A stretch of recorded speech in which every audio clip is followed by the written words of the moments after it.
이 스페이스X가 상장하는 게 자본시장 역사상 역대 최대 규모의 유동성 이벤트라고 합니다. S&P가 반토막이 났고요.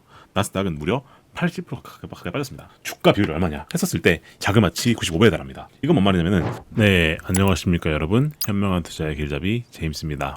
자, 오늘은요 스페이스X의 메가 IPO에 대하여 말씀을 드려볼까 합니다. 많은 분들이 아시겠지만 스페이스X가 상장을 합니다. 자, 이게 과연 축포인가 아니면 고점의 신호인가 라는 부분에 대해서 말씀을 드려볼까 합니다. 이 말씀을 왜 드리냐면은 사실 신기술 사이클, 그러니까 예를 들자면 닷컴 사이클이 있었죠. 옛날에 닷컴 버블이 있었었고 지금은 AI 사이클입니다. 그렇죠?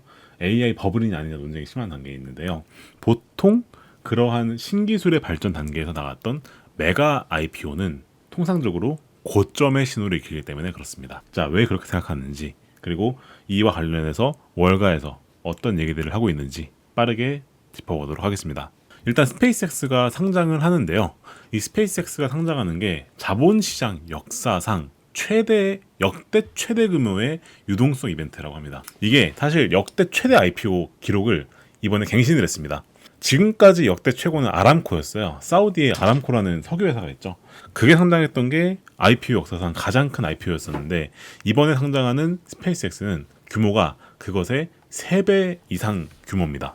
그래서 이번에 상장하게 되면은 그 스페이스X가 조달하게 되는 금액이 무려 750억 달러에 달한다. 그리고 그린슛 최대를 감안하게 됐을 때는 무려 862억에 달한다. 이게 862억 달러라고 하는 게 진짜 어마어마한 금액이거든요. 그리고 이렇게 해서 상장을 하게 되면은 시총이 1.75조입니다. 1.75조 달러예요. 이거는 전 세계 글로벌 순위 7위입니다. 상장하는 그 즉시 일론 머스크의 또 다른 회사죠. 테슬라의 시총을 추월하게 되고요. 삼성전자, 하이닉스 시총도 추월하게 됩니다. 그래서 미국 증시 시가총액 상위 7위에 진입하게 되는 파괴적인 결과. 그래서 진짜 어마어마한 규모의 기업이 상장을 한다라고 보시면 됩니다.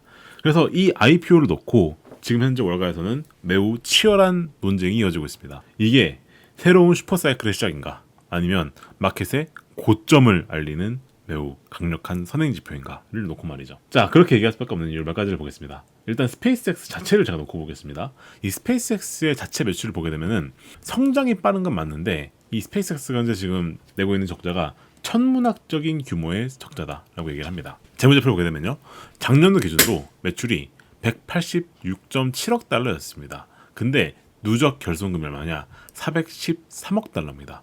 근데 이 기업 시총이 얼마라고요?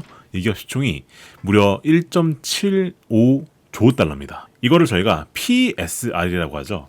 매출에 비해서 주가 비율이 얼마냐 했었을 때 이게 대략 봤었을 때 자그마치 94배에서 95배에 달합니다. 이건 뭔 말이냐면은 지금 매출 수준으로 놓고 봤었을 때는 스페이스X가 100년이 지나야지만이 우리가 매출을 가지고, 사실 이게 순이익이 아닙니다. 순이익이 아니라 매출을 가지고 100년을 벌어야지만이 이 시가총액을 정당화시킬 수 있다 라는 거거든요. 이것은 진짜 말 그대로 폭발적인 성장이 있지 않고서야 이러한 밸류에이션은 말이 되지 않는다. 그리고 사실 이번에 상장하면서도 200억 달러 정도의 브릿지 론을 주장했어요. 브릿지 론, 이건 빌린 거죠. 빌린 돈인데 이번에 IPO 자금 얼마라고요? IPO 자금이 750억 달러를 조달을 합니다. 이 돈이 어디에 가느냐? 아까 말씀드렸던 이 부채를 갚는 데 쓰입니다. 그러한 단계에 있다 보시면 될 것 같아서 사실 재무 구조만 놓고 보면은 그렇게까지 훌륭한 기업은 아니다 라고 얘기할 수 있는 그러한 객관적 데이터가 있는 거죠. 이 안에서 이제 여러 가지 스페이스X 안에 여러 가지 부문들이 있는데 유일하게 흑자를 내는 게 뭐냐? 스타링크예요. 스타링크가 이제 그 위성 가지고 인터넷 하는 거죠. 근데 이게 현재 유료 가입자가 1,300만 돌파했다는 얘기가 있고요. 매출이 114억 달러 정도가 나오고 영업이익이 44억 정도 나오는 그런 부분이 있습니다. 근데 사실 스페이스X의 본질은 뭡니까? 발사 부분이죠. 발사 부분. 근데 이게 독점임에도 불구하고 사실상 적자를 보고 있습니다. 그 부분이 이 부문 내로 까고 보더라도 조금 위험한 부분에 있다라고 볼 수가 있는 부분이고요. 사실상 스타링크를 제외하면은 나머지 부분에서는 사실상 이익을 내지 못하고 있는 회사다라고 볼 수가 있는 부분입니다. 자, 그거에 더해서 이번에 xAI라고 하는 회사가 있죠. 이게 일론 머스크가 가지고 있는 AI 회사인데요. 이것을 이번에 흡수 합병한다 라고 얘기를 하고 있습니다. 근데 이게 어떻게 보면 가치의 원천이자 최대 리스크가 돼요. 왜냐면 이 xAI라는 이 회사가 AI 회사이다 보니까 엄청나게 이 GPU 인프라에 투자를 많이 합니다. 그래서 콜로서스라는 데이터 센터가 있죠. 이거를 같이 가져오게 되는 거거든요. 근데 여기에 들어가는 비용이 말 그대로 천문학적입니다. 그래서 XAI가 이번에 재무제표를 보게 되면은 AI 부문 손실이 60억 달러에 달하고요. 그리고 1분기에 소진한 현금만 하더라도 25억 달러에 달합니다. 근데 IPO 조달 자금이 750억 달러라고요.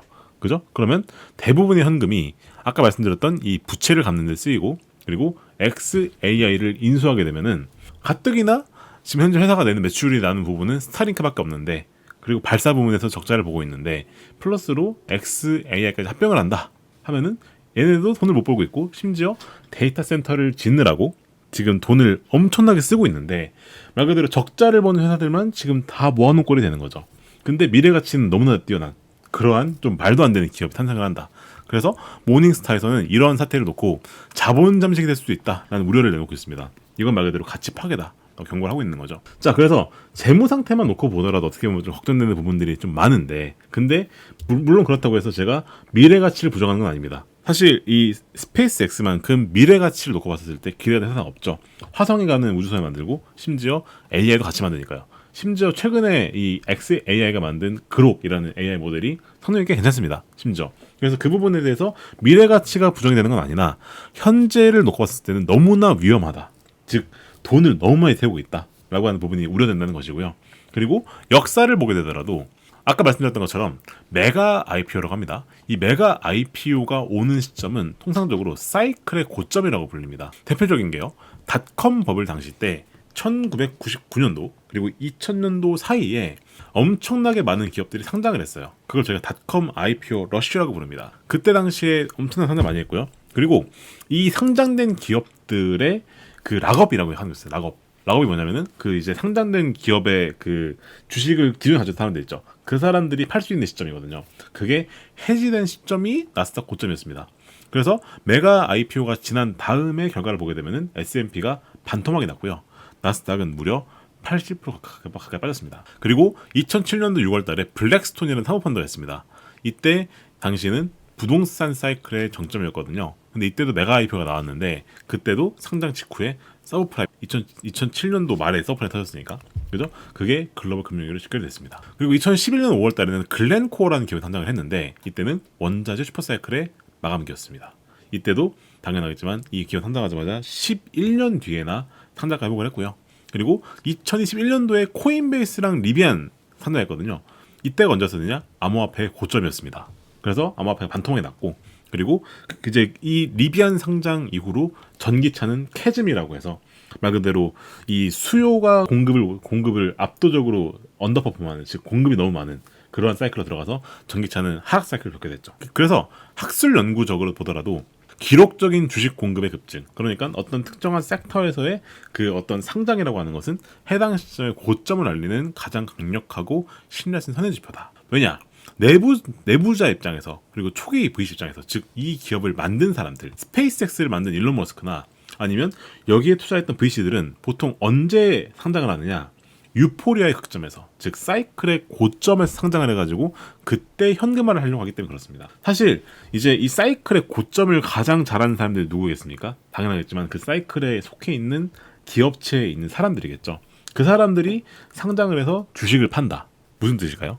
그게 곧 사이클의 고점일 가능성이 높다라는 겁니다. 그래서 실제로 이번에 보더라도 2026년도에 평행이론이 나오게 되는 부분이 뭐냐면 현재가 AI 사이클의 어떻게 보면 고점이 거의 근처에 다가와 있거든요. 최근에 S&P나 나스닥이 신고가를 계속 찍으면서 현재 그 실러 KPI라고 해가지고 이게 그 경기를 조정한 주가 수익 비율을 얘기하는 건데 닷컴 버블 정점과 어떻게 보면 좀 비슷한 단계에 있고 역사적 평균보다 되게 높은 단계에 있습니다. 그리고 그 뒤에 이어서 사실 스페이스X에 이어가지고 최근에 이제 오픈 AI나 엔트로픽도 상장을 한다는 얘기가 나오고 있죠. 이제 얘네가 상장하는 기업 가치도 보게 되면 조 단위 가치가 넘거든요. 근데 이제 이러한 것들 상장하는 걸 보게 되면은 메가 IPO 러쉬가 지금 나오고 있다라고 볼 수 있는 그런 합리적 근거가 있는 거고, 그렇게 되면은 그것이 곧 사이클의 고점 단계에 지금 오고 있다라고 말씀을 드릴 수가 있겠다는 겁니다. 자, 그거에 더해서 이번 사이클은 조금 다른 부분은 뭐냐면은 이 스페이스X가 말 그대로 진짜 너무 메가급이다 보니까 나스닥 100 그리고 S&P 요런 데에 그 편입을 하는 게 어떻게 보면은 그 시간이 지나야 되거든요. 근데 이번에 스페이스X 같은 경우에는 조기 편입이 확정됐습니다. 나스닥 100에는 상장 후 15거래 이제 이후에 확정되어 있고요. 러셀은 상장 후 5거래를 넣기로 했고 MACI 글로벌은 조기 편입을 확정 짓기로 했습니다. 유일하게 S&P만 1년 지원을 유지를 했어요. 이렇게 되면 어떻게 되느냐? 수급 불균형이 생기게 되고 이렇게 되면은 시장 구조가 기형적으로 바뀝니다. 이것 자체도 하나의 리스크일 수도 있는 거죠. 이렇게 되면은 패시브 자금들은 어쩔 수가 없이 스페이스X를 강제로 매수를 해야 되고요.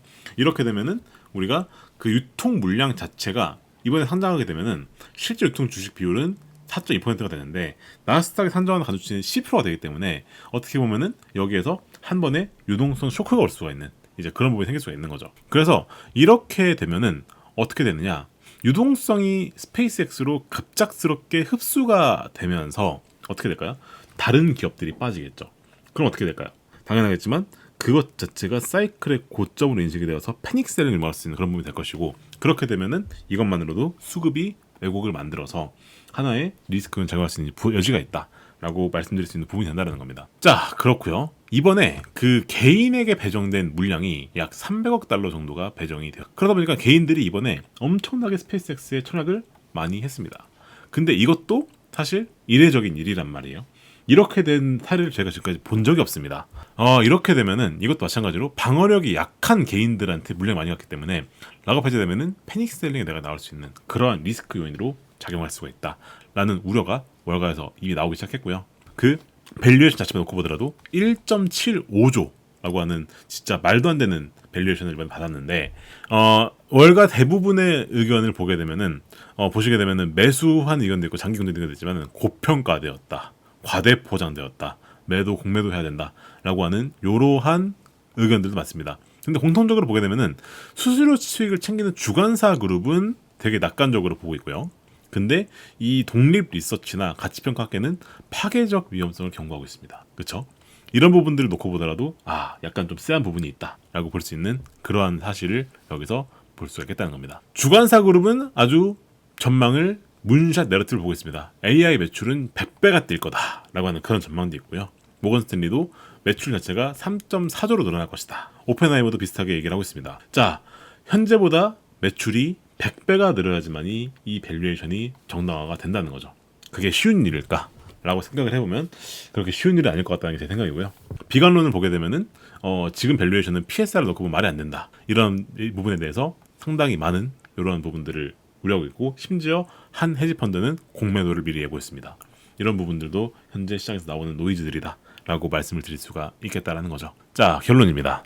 확장의 서막인가 붕괴의 전조인가. 저는 개인적으로 조심하라는 말씀을 좀 드리고 싶습니다. 사실 제가 작년도부터 AI에 대해서 사이클에 이건 메가 사이클이다, 그렇기 때문에 올라타야 된다 라고 말씀을 드렸지만 언젠가는 이 사이클은 끝날 거고 그럼 언젠가는 우리는 이 사이클에서 내려야 됩니다. 그래서 보수적 접근이 필요한 시기가 오게 되는 거죠. 근데 이번 스페이스X가 상장을 하는 시점부터는 저는 개인적으로 역사적 고점의 신호와 일치하는 시그널이 나왔기 때문에 이때는 조심할 필요가 있다. 언제 락업 물량이 쏟아져가지고 이제 폭락이 올지 모르는 상황이 되었다. 그렇기 때문에 이러한 월가의 선행지표, 이건 사실상 그리고 합당한 이론적 근거가 있는 선행지표란 말이죠. 이러한 것들이 이번에도 발현될 개연성에 대비해야 될 시점이고요. 그래서 슬슬 이제 AI 주식을 통해서 많은 수익을 내셨던 투자자분들은 이제 슬슬 리스크 관리를 해야 될 시점이 왔다. 그래서 다른 섹터들이나 혹은 시장 자체에 급락에 대비를 하는 이제 그러한 부분을 조금은 대비할 시점이 오셨다라고 말씀을 드려야 될 것 같습니다. 자, 오늘 영상이 도움이 되셨나요? 자, 이렇게 합당한 데이터와 객관적 근거에 바탕을 해서 투자를 하는 것을 저희는 퀀트 투자라고 부릅니다. 사실 제가 AI 섹터에 대해서 부전에 말씀을 드렸지만 사실 그러한 징조들을 읽는데 이러한 여러 퀀트 시그널들을 참고하는 게 도움이 되겠죠. 그래서 뭔가 이 AI 섹터가 아닌 다른 섹터에서의 기회를 찾는 이제 그러한 것들에도 이런 퀀트 투자가 쓰일 수가 있고요. 저희와 함께할 방법은 제가 아래에 고정 댓글에 남겨놓을 겁니다. 여기 상담 신청하기 페이지가 있는데요. 상담 신청은 공짜입니다. 그래서 한번 꼭 신청해 보시면 좋겠고요. 특히나 아까 말씀드렸던 것처럼 시장의 폭락에 대비하는 전략 이런 것들도 저희는 퀀트 투자에 들어있습니다. 블랙 먼데이 사건, 금융위기 사건 이런 것들을 이제 대비하는 전략까지도 저희 퀀터스 로직에 포함이 되어 있습니다. 그렇기 때문에 꼭 관심 가지시고 신청해 보시면 좋겠다라고 말씀을 개인적으로 드리고 싶습니다. 네, 그럼 오늘 영상은 여기까지 하도록 하겠습니다. 저희 유튜브 채널 구독과 좋아요, 알림 설정까지 꼭 부탁을 드리겠습니다. 그럼 저는 다음에 인사를 드리겠습니다. 감사합니다.